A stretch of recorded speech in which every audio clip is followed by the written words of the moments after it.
बीच एक बड़ी खबर आपको आम आदमी पार्टी से जुड़ी हुई बड़ी खबर आपको बता दें, दूसरी लिस्ट जारी हुई है। मनीष सिसोदिया जंगपुरा से चुनाव लड़ेंगे। तो इस वक्त की बड़ी खबर आपको बता रहे हैं, आम आदमी पार्टी ने पहले एक लिस्ट जारी कर दी थी और कहा जा रहा था कि आज दूसरी लिस्ट जारी की जा सकती है।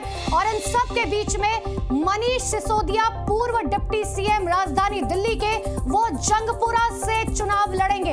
हालांकि जैसे जैसे धीरे धीरे नाम सामने आ रहे हैं हम आपको बताएंगे, लेकिन सबकी निगाह इस बात पर टिकी हुई थी कि क्या मनीष सिसोदिया इस बार चुनाव लड़ेंगे, तो आखिर कहां से चुनाव लड़ेंगे। लेकिन दूसरी लिस्ट जारी हो चुकी है, मनीष सिसोदिया जंगपुरा से चुनाव लड़ेंगे। इससे पहले भी जब आम आदमी पार्टी की तरफ से लिस्ट जारी की गई थी तो कई ऐसे नाम थे जो दूसरी पार्टी छोड़कर आम आदमी पार्टी में शामिल हुए थे। दूसरी लिस्ट में 20 लोगों के नाम है। पहली लिस्ट में भी जब नाम जारी किए गए थे तो उनमें से अधिकतर नाम ऐसे थे जो या तो कांग्रेस या बीजेपी या किसी दूसरी पार्टी से नाता तोड़कर आम आदमी पार्टी में आए थे। और यही वजह है कि इस बार भी जब लिस्ट जारी की गई थी तो कहा जा रहा था कि कई ऐसे नए लोगों को मौका दिया जा सकता है आम आदमी पार्टी की तरफ से, क्योंकि पहले ही अरविंद केजरीवाल कह चुके हैं कि इस बार का जो चुनाव होगा वो सिर्फ चुनाव नहीं होगा, वो मुझे अपनी सत्ता साबित करना है कि आखिर मैंने जो भी किया है वो सही किया है, मैंने कोई भ्रष्टाचार नहीं किया।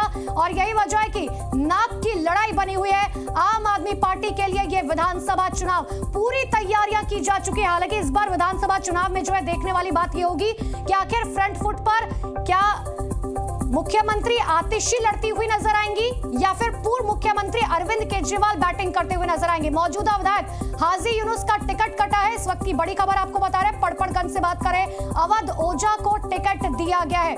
आम आदमी पार्टी की दूसरी लिस्ट जारी हो चुकी है जिसमें मनीष सिसोदिया जंगपुरा से चुनाव लड़ेंगे। साथ ही कई लोगों के नाम निकलकर सामने आ रहे। दूसरी लिस्ट में 20 लोगों के नाम है।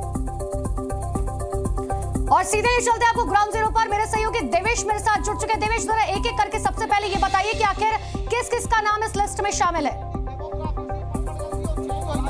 देखिए, बिल्कुल दूसरी लिस्ट है आम आदमी पार्टी की और 20 नामों की दरअसल वो घोषणा कर दी गई है। इससे पहले 11 नाम जो है वो सामने आए थे, पीएसी की बैठक में निर्णय लिए है। और जो मनीष सिसोदिया है, दूसरे नंबर के लीडर है आम आदमी पार्टी में। अरविंद केजरीवाल के बाद अगर किसी का नाम आता है पार्टी में तो वो मनीष सिसोदिया है। दरअसल उन्होंने अपनी सीट जो है वो बदल ली है। अब वो जंगपुरा विधानसभा से जो है चुनाव लड़ते हुए नजर आएंगे। पड़पड़गंज से हमेशा चुनाव लड़ा अब तक, लेकिन पिछली बार आपने भी देखा कि कड़ी टक्कर रही थी। और ऐसे में अब मौजूदा जो स्थिति है उसको देखते हुए बड़ा निर्णय पीएसी की बैठक में लिया गया और अवध ओझा जो है पड़पड़गंज से जो है चुनाव लड़ेंगे। हाल ही में आम आदमी पार्टी में शामिल हुए थे।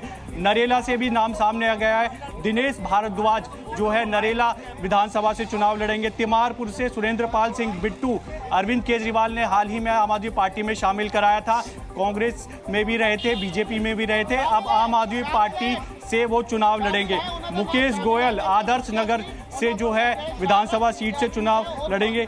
जसबीर एक बार देवेश में लौट रही हूं आपके पास, एक बार दर्शकों को जरा ये लिस्ट बता दें। देखिए, नरेला से दिनेश भारद्वाज चुनाव लड़ेंगे, तिमारपुर से सुरेंद्रपाल सिंह बिट्टू, आदर्श नगर से मुकेश गोयल, मुंडका से जसबीर कराला, मंगोलपुरी से राकेश जाटव, साथ ही रोहिणी से प्रदीप मित्तल, चांदनी चौक से पूरनदीप सिंह सानी, पटेल नगर से परवेश रतन, माडीपुर की बात करें तो वहां से राखी बिदलान, जनकपुरी से प्रवीण कुमार, बिजवासन से सुरेंद्र भारद्वाज, पालम से जोगिंदर सोलंकी और जगनपुरा से मनीष सिसोदिया चुनाव लड़ेंगे। इस बार उन्होंने अपनी सीट बदली है। देवेश लगातार मेरे साथ बने हुए। देवेश, इस लिस्ट में भी कुछ ऐसा ही लग रहा है कि जो पार्टी छोड़कर दूसरी पार्टी छोड़कर आए थे आम आदमी पार्टी में, एक बार फिर से आम आदमी पार्टी ने उन्हीं को टिकट दिया है। देखिए, बिल्कुल आम आदमी पार्टी शुरू से ही दरअसल इस बात का जिक्र करती आई है और राष्ट्रीय संयोजक खुद बोलते हैं कि सर्वे के आधार पर दरअसल वो टिकट दिए जाते हैं पार्टी में। और ऐसे में क्योंकि एंटी इनकम्बेंसी को देखते हुए एक सर्वे बार बार आम आदमी पार्टी करा रही थी और जिसमें लग रहा था कि वो जिताऊ उम्मीदवार नहीं है मौजूदा विधायक, तो उसका टिकट दरअसल काटा गया। और जो नए चेहरे दरअसल दूसरी पार्टियों से आम आदमी पार्टी में शामिल हुए उनको पार्टी जो है मौका दे रही है। पिछले जो लिस्ट आई थी 11 नामों की, उसमें भी हमने देखा 6 जो नए नाम थे वो नजर आए जो दूसरे दलों से आए थे। इसमें भी पार्टी ने मौका दिया है, जैसे कि तिमारपुर से सुरेंद्रपाल सिंह बिट्टू चुनाव लड़ेंगे। अवध ओझा को पार्टी ने मौका दिया है, हाल ही में आम आदमी पार्टी में शामिल हुए थे। पड़पड़गंज विधानसभा से चुनाव लड़ेंगे जहां से मनीष सिसोदिया चुनाव लड़ते थे, क्योंकि सबसे बड़ी जो हॉट सीट थी वो पड़पड़गंजी थी। पिछली बार आपने देखा होगा कि जो मार्जिन था वो बेहद ही कम था, लेकिन इस बार सीट बदली गई है। जंगपुरा विधानसभा से जो है मनीष सिसोदिया चुनाव लड़ते हुए नजर आए। देवेश, जरा एक बार ये भी बताइए कि ठीक है देवेश, लौटेंगे आपके पास, लेकिन देखिए कई ऐसे लोग हैं जिनके टिकट काटे गए हैं और पड़पड़गंज की जगह जंगपुरा से चुनाव लड़ते हुए मनीष सिसोदिया नजर आएंगे। पूर्व डिप्टी सीएम राजधानी दिल्ली के मुंडका से जसबीर कालरा को टिकट दिया गया और एक बार फिर से जो है आम आदमी पार्टी ने उन लोगों को टिकट दिया है जो दूसरी पार्टी छोड़कर जिन्होंने आम आदमी पार्टी का दामन थामा था।